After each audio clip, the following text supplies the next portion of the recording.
അപ്പോൾ ഇന്നിപ്പോൾ പെട്ടെന്ന് കാണാൻ ഉദ്ദേശിച്ചത് ഇപ്പോൾ എം.ആർ. അജിത് കുമാറുമായി ബന്ധപ്പെട്ട വിഷയങ്ങൾ, കാരണം നമ്മളത് ടേക്കപ്പ് ചെയ്തിട്ട് ഏകദേശം 3.5 മാസമായി. അതിൻ്റെ ഒരു അന്വേഷണത്തിൻ്റെ അവസാന ഘട്ടത്തിലേക്ക് കിടക്കുകയാണ്. അന്വേഷണവുമായി ബന്ധപ്പെട്ട് പുറത്തു വന്നുകൊണ്ടിരിക്കുന്ന റിപ്പോർട്ടുകളുടെ ഭാഗമെന്ന് പറഞ്ഞ് കേരളം ചർച്ച ചെയ്തുകൊണ്ടിരിക്കുന്ന കാര്യങ്ങൾ, അതാണ് വസ്തുതയെങ്കിൽ ഈ പരാതികൾ മുഖ്യമന്ത്രിക്ക് നൽകി ഏകദേശം 1 മാസം കഴിഞ്ഞപ്പോൾ അന്വേഷണ രീതി ശരിയല്ല എന്നും അന്വേഷണം സത്യസന്ധമല്ല എന്നും അന്വേഷണം അജിത് കുമാറിനെയും അദ്ദേഹത്തിൻ്റെ കൂടെയുള്ള സംഘത്തെയും സഹായിക്കത്തക്ക രീതിയിൽ സത്യസന്ധമല്ലാതെയാണ് നടക്കുന്നത് എന്നും അതുകൊണ്ട് തന്നെ സത്യം പുറത്തു വരണമെങ്കിൽ, ഗവൺമെൻറ് സത്യമാണ് പുറത്തു വരണമെന്ന് ആഗ്രഹിക്കുന്നതെങ്കിൽ സർക്കാർ ഒരു ജുഡീഷ്യൽ അന്വേഷണത്തിന് തയ്യാറാകണമെന്ന് ആവർത്തിച്ച് ഞാൻ ആവശ്യപ്പെട്ടത് നിങ്ങൾ ഓർക്കുന്നുണ്ടാവും. പക്ഷേ ജുഡീഷ്യൽ അന്വേഷണത്തിന് പോയില്ല എന്ന് മാത്രമല്ല, കേരളത്തിൻ്റെ ചരിത്രത്തിൽ ആദ്യമായിട്ട് ഒരു വിജിലൻസ് റിപ്പോർട്ട് ഇതാപ്പോൾ ഒരാഴ്ച കൊണ്ട് ഫയൽ ചെയ്യുന്ന പറയുന്നത് 2-2.5 മാസക്കാലം കൊണ്ട് ഞാൻ നൽകിയ 8-9 പരാതി വളരെ വിശദമായി പരിശോധിക്കേണ്ട, അന്വേഷിക്കേണ്ട, തെളിവെടുക്കേണ്ട കാര്യങ്ങളാണ് നൽകിയിട്ടുള്ളത്. അത് ഇത്രയും പെട്ടെന്ന് ആ അന്വേഷണം പൂർത്തിയാക്കി റിപ്പോർട്ട് കൊടുക്കാൻ പോവുകയാണ്. ആ റിപ്പോർട്ട് പരിപൂർണമായിട്ടും എം.ആർ. അജിത് കുമാറിനെ പൂർണ്ണമായും വെള്ളപൂശുന്ന റിപ്പോർട്ടായി മാറുകയാണ്. സ്വാഭാവികമായും പരാതിക്കാരൻ എന്ന നിലക്ക് ഈ റിപ്പോർട്ട് ഇങ്ങനെ വരൂ എന്ന് ഞാൻ 2-3 ഘട്ടത്തിൽ ഉറപ്പിച്ച് കണക്കാക്കിയതാണ്. അതിൻ്റെ 1-ാം ഘട്ടം നിങ്ങൾക്കറിയാം, ബഹുമാനപ്പെട്ട മുഖ്യമന്ത്രി നടത്തിയൊരു പ്രസ്താവനയായിരുന്നു. ഞാൻ ഈ ഗവൺമെൻറ്റിലെ പുഴുക്കുത്തുകൾ എന്ന് മുഖ്യമന്ത്രി അടക്കം വിശേഷിപ്പിച്ച പോലീസ് അധികാരികൾ, പ്രത്യേകിച്ചും അജിത് കുമാർ ഒരു ഭാഗത്തും അദ്ദേഹത്തെ സപ്പോർട്ട് ചെയ്യുന്ന പി ശശിക്കും എതിരെയായിരുന്നു നിരന്തരമായിട്ട് വിഷയങ്ങൾ ജനങ്ങളുടെ മുന്നിൽ അവതരിപ്പിച്ചിരുന്നു.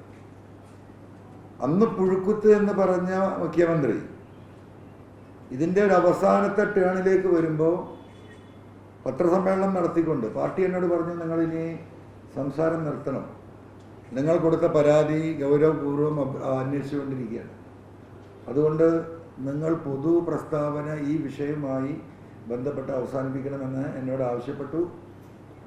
അങ്ങനെ ഞാൻ നിർത്തി. ഞാനിത് നിർത്തിയ 3-ാമത്തെ ദിവസമാണ് മുഖ്യമന്ത്രി പത്രസമ്മേളനം വിളിച്ചു ചേർത്തുകൊണ്ട് ഞാൻ നൽകിയ പരാതിയിൽ, അജിത് കുമാറിനെ കുറിച്ച് പറഞ്ഞ പരാതിയിൽ ഒരു വസ്തുതയില്ലെന്നും അജിത് കുമാർ ഏറ്റവും സത്യസന്ധനായ ഓഫീസറാണെന്നും പി ശശിക്കെതിരെ പി.വി. അൻവർ എം.എൽ.എ പറഞ്ഞ എല്ലാ പരാതികളും അവജ്ഞയോടുകൂടി തള്ളുകയാണ്, അദ്ദേഹത്തിൻ്റെ വാക്കാണ്, അവജ്ഞയോടുകൂടി തള്ളുകയാണെന്നും ഈ പറഞ്ഞതിൽ ഒരു വസ്തുതയും ഇല്ല എന്ന് അദ്ദേഹം ഒരു ഭാഗത്ത് പറയുന്നു. രണ്ടാമത് അദ്ദേഹം പറഞ്ഞത്, സ്വർണ്ണക്കള്ളക്കടത്തുമായി ബന്ധപ്പെട്ട ആളുകൾക്ക് പോലീസിൻ്റെ ഇടപെടലിൽ ചില പ്രയാസങ്ങൾ ഉണ്ടാക്കുന്നുണ്ട്, അപ്പോൾ അവരുടെ പിൻബലത്തോടു കൂടിയാണ് പോലീസിനെതിരെ ചില ആളുകൾ ഇത്തരത്തിലുള്ള മോശപ്പെട്ട പ്രസ്താവനകൾ നടത്തുന്നത് എന്ന് അദ്ദേഹം പറഞ്ഞു വെക്കുക. പറഞ്ഞു വെച്ചപ്പോൾ നിങ്ങൾ ചോദിച്ചു, അതാരാണ്, അതിൻ്റെ പിന്നിൽ അൻവറാണോ എന്ന ചോദ്യം പത്രക്കാരുടെ അടുത്തുണ്ടാവുകയാണ്. അദ്ദേഹത്തിൻ്റെ മറുപടി, അത് എനക്കറിയില്ല, നിങ്ങൾ അന്വേഷിച്ചു. അത് കഴിഞ്ഞ് അദ്ദേഹം വീണ്ടും ഒരു കളവാണ് പറഞ്ഞത്. ബഹുമാനപ്പെട്ട ഗവർണർ ഫോൺ ചോർത്തലുമായി ബന്ധപ്പെട്ട വിഷയത്തിൽ കേന്ദ്രത്തിൻ്റെ ഒരു അന്വേഷണം എനിക്കെതിരെ നടക്കുന്നു എന്ന് ഒരു വളഞ്ഞു തിരിഞ്ഞ ഒരു സ്റ്റേറ്റ്മെൻ്റ് ഒന്ന് നടത്തി. അപ്പോൾ ഞാനിതിപ്പോൾ നിങ്ങളെ ഓർമ്മപ്പെടുത്താൻ കാരണം, ആ സ്റ്റേറ്റ്മെൻറ്റ് പറഞ്ഞ് മുഖ്യമന്ത്രിയാണ് പറയുന്നത് അജിത് കുമാർ കള്ളനല്ല, നല്ലവനാണ്, ഈ പറയുന്ന പി ശശി ഉത്തരവാദിത്തമുള്ളവനാണ് എന്ന് മുഖ്യമന്ത്രിയാണ് പറയുന്നത്. മുഖ്യമന്ത്രിയുടെ ഈ പ്രഖ്യാപനം കേട്ടിട്ടാണ് ഈ ഉദ്യോഗസ്ഥന്മാർ ഈ അന്വേഷണത്തിന് വരുന്നത്. ആ അന്വേഷണത്തിൽ വരുന്ന ഉദ്യോഗസ്ഥരുടെ മാനസികാവസ്ഥ ഉണ്ടാകും. ഏത് നിലയിലേക്കാണ് അവരുടെ അന്വേഷണം കൊണ്ടുപോവുക? പക്ഷേ എന്നിട്ടും ഇതിൽ ഈ അന്വേഷണ നടത്തുന്ന SIT വിഭാഗത്തിലെ ഒരു ഉദ്യോഗസ്ഥൻ സത്യസന്ധമായി ചില കാര്യങ്ങൾ അന്വേഷിക്കാനുള്ള ശ്രമം നടത്തി. അദ്ദേഹത്തെ ആ പൊസിഷനിൽ നിന്ന് മാറ്റുന്നത് വലിയ പ്രശ്നങ്ങൾ ചർച്ചയാകുമെന്നുള്ളത് കൊണ്ട് അദ്ദേഹത്തെ ഹോൾഡ് ചെയ്തു. അദ്ദേഹത്തെ ഹോൾഡ് ചെയ്ത് നിർത്തിക്കൊണ്ടാണ് സ്ക്രീനിങ് കമ്മിറ്റി എന്ത് ചെയ്യുന്നത്? അജിത് കുമാറിന് ക്ലിയറൻസ് കൊടുക്കുന്നത്. പത്രക്കാർ നിങ്ങൾ മനസ്സിലാക്കേണ്ട നിങ്ങളുടെ ബുദ്ധി കൂടി ഉപയോഗിച്ച് ആലോചിക്കേണ്ട ചില കാര്യങ്ങളാണ് ഞാൻ പറയുന്നത്. ആരാണ് ഈ സ്ക്രീനിങ് കമ്മിറ്റിയിലുള്ളത്? ചീഫ് സെക്രട്ടറി കഴിഞ്ഞാൽ പോലീസ് സീനിയർ ADGP ഉദ്യോഗസ്ഥരാണ്. അതിൽ വിജിലൻസിൻ്റെ ഡയറക്ടറുണ്ട്. ആ വിജിലൻസിൻ്റെ ഡയറക്ടറുടെ കീഴിലുള്ള SP മാരും DYSP മാരുമാണ് ഈ കേസ് അന്വേഷിക്കുന്നത്. അപ്പം ഇതിലൊരു ഉദ്യോഗസ്ഥൻ സത്യസന്ധമായ നിലപാടെടുത്തപ്പോൾ ആ ഉദ്യോഗസ്ഥനെയും കൂടി തലക്കടിച്ചിട്ടാണ് എന്ത് ചെയ്യുന്നത്?